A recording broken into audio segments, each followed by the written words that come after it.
Benny, there's the hat. Yeah. We have one to give away. Before we even forget, Colson, if you haven't won anything in the last 30 days on CKRM and you want this SJHL SportsCage hat, if you're listening on the radio too, you can't see it, call in. 936-6262. Colson's going to pick the winner. All right, Benny. Can we start with Mike Reagan? What a feat. Yeah, with 1,000 games coached. I think his assistant coach was this funny story. Assistant coach from about 10 or 15 years ago kind of thought about it a little bit, and he kind of thought of it like a couple of weeks ago. He's like, Riggs has got to be getting close to 1,000 games. And I think Riggs being very, very honest with himself and being unselfish says, yeah, I think I just went over the 1,000 game mark. So yeah, heck of an accomplishment, especially to all to do it to one place in his hometown. So it's going to be pretty special. So hats off to Mike Reagan for coaching 1,000 games in the SJHL. Not only coaching 1,000 games, like you say, all in one place and never being fired. Like, name me a coach that does 1,000 games in one city without getting the boot. I'm starting to think Mike might own the team. I think he is too. Him and Rob Hart, I think, are co-owners of the team or something like that. They all speak like that. But yeah, being a hometown kid, it's a tough place. Like you're grinding. It's a red blue collar place. The weather isn't as good up there. The traveling can be tough there, and especially in the winter time. So it's definitely a tough place to coach, but good resources he's got up there, and he's had some good teams over the years. And one thing he's been alluding to him right now is that SJHL title, and that's what he's been battling for the last number of years. Yeah, that it's very surprising that 1,000 and no titles hasn't got over the hump there for sure. Power rankings, sportscage.com when it comes to the SJHL. Flin Flon still leads, followed by the Weyburn. Flon just did. We had Ryan Ulmer and Les Bronze on the show last week. They just did their swing to the south.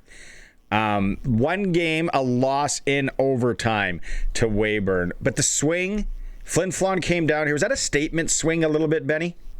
Yeah, it was, and it was to prove that they can't just win at home and they can win on the road, and it was a good test for them. Like all four of those games were I know one they we were able to crush Estevan there on the road, but the Melville game, the Weyburn game, the Nipawin game, those are teams that are probably going to play in the playoffs. Those are grind them out games. Even that game on Saturday in Melville was kind of a special teams battle between the two teams. They had good goaltending both sides, and they were just their special teams was able to beat Melville's special teams in that hockey game. So it was a good statement win for the Flin Flon Bombers to prove that, hey, we're not just a homebody team. I know we're undefeated at home, but we can also win on the road. And it also kind of makes a little bit of a statement as well. At the start of the year, they had a tough stretch on the road where they played a lot of road games that didn't have success. And even Mike Reagan thought about it. Do I have to sell? Do I add more pieces? And I think that win in Yorkton before Christmas, 11-0, was a big statement win for them to turn things around. So it was a great stretch for them. And now they get to return back home as they take on the Weyburn Red Wings here this weekend. So a good test for them.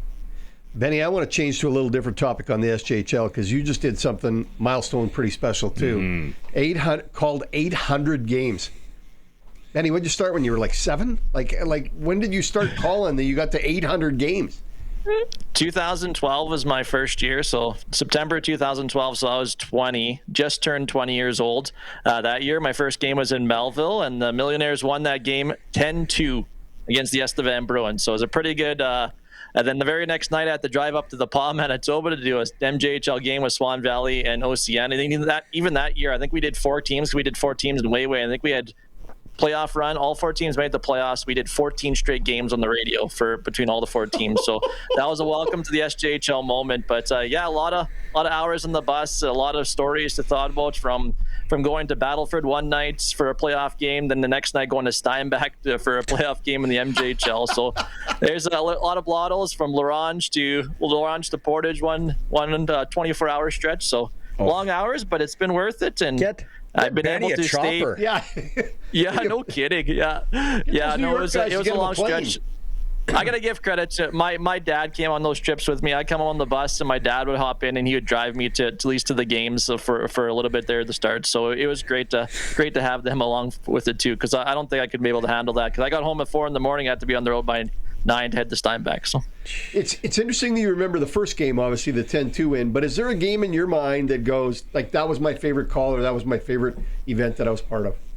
Probably 2014, the RBC Cup win, the championship final in Vernon, when Terriers beat the Carleton Place Canadians to win it all. It was a great stretch. They battled adversity all season long, and it was a game. Terriers were down 2 goals late in that game. They took a penalty with about 4 minutes left, so they're 2 goals down. I was ready. This is going to be a tough post-game show, tough trip back, and then they scored 2 quick goals, 18 seconds apart in the third, and then Derek Falloon scores the game-winning goal in overtime. So that was a pretty special moment to call a national championship winning goal, and that's going to be one to forget. You also have to get the 2014 SJHL final between Melville and Yorkton, the first ever battle between those guys in the SJHL final. That was great to see both communities packed, and it was great. But that 2014 game in Vernon is probably one that stands out. After that win in Vernon, did they call you and be like, "Hey Benny, we need you back here tomorrow to do a remote at Matt's Furniture at 10 o'clock. Start driving now."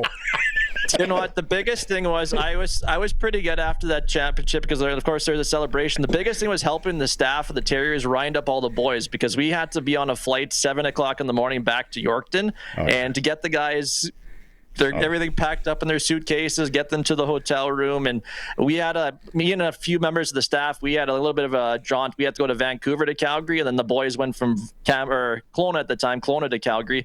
So we came back in the airport. I'm like, "Oh, where's the boys?" And had everybody sprawled out, passed out in the airport. So we knew where the boys were. But it was quite the celebration, and it was great to be along. And of course, Don Chesney, who's a character and a great junior hockey mind here. He won his first SJHL championship those first 2 years of my junior career calling hockey games. So that was pretty special to see Chess finally lift that trophy over his head. What a ride it's been. Kidding. So is that 800? Does that include any like senior games?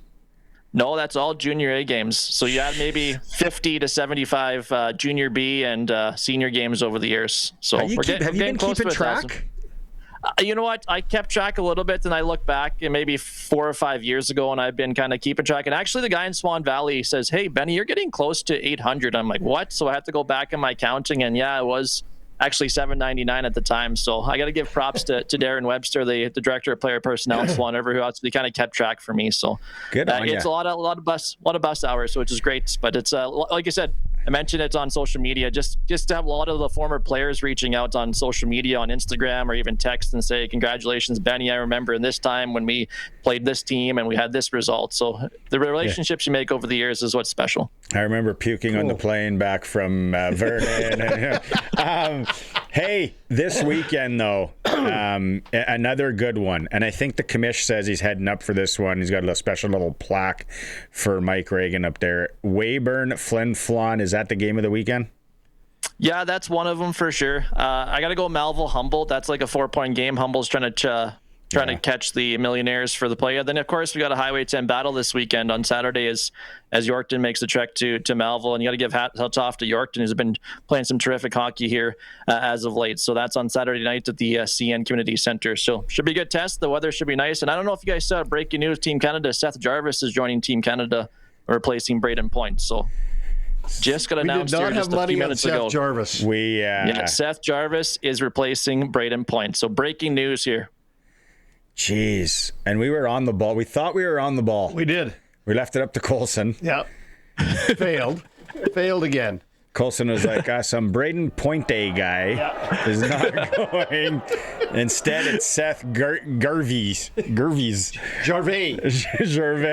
There we go. Seth Gervais. Breaking news with Benny Walchuk. All right, nice work, Benny. Travel safe this weekend. Again, giving away the hat. 936-6262, the one that Benny's wearing right there. Do I get a Super Bowl prediction or what? We'd love to. No. I know where this is going already. All right, Ben, see you later. No, go ahead. Well, I don't want any of these teams to win, but I'm going to go Seahawks. I like their coach better. Actually, both coaches are good, but I'm going to go Seahawks just to bug you, Barney. So I'm going to go 28-21 for the Seahawks. That's a little more realistic than Lawrence's pick. The 31-13's not wrong to me. I'm right there. Lawrence is probably sitting at Sports on Tap up there in Saskatoon, throwing out a 31-13. Okay, so Benny's got 28. What did you say? 28-21. 28-21. Colson's making note of all these. Hey, Benny, congrats, man. 800, that's quite an accomplishment. Well done. Thanks, appreciate it, guys. Thanks a lot. And best of luck to all our senior teams here this weekend. Big weekend for Senior A hockey.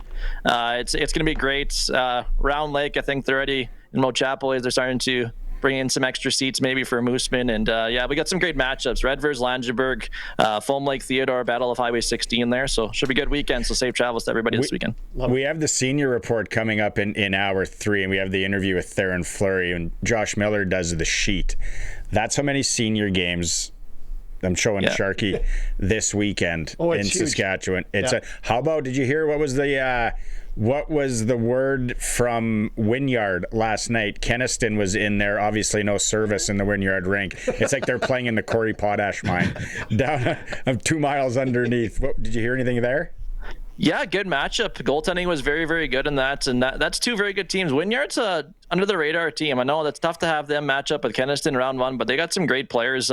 Of course, you got the Forsberg boys and a few other guys there in that lineup. So I think that might be a series still going 3, depending on the netminder. But first up, a senior, a lot of hockey going on. We got to give hats off to the officials. There's an officials shortage type of thing across Saskatchewan, and we got to give hats off to these guys and be a little bit more softer on some of these officials here during the senior stretch. I know heated moments, and you have a chance to have success, and I know sometimes the calls go one way or other, but we got to keep it down maybe a little bit on the officials. I got some officials that are relatives and some fans and some friends, so keep it down a little bit. I was going to bring up officiating in Melville, but we'll do that over.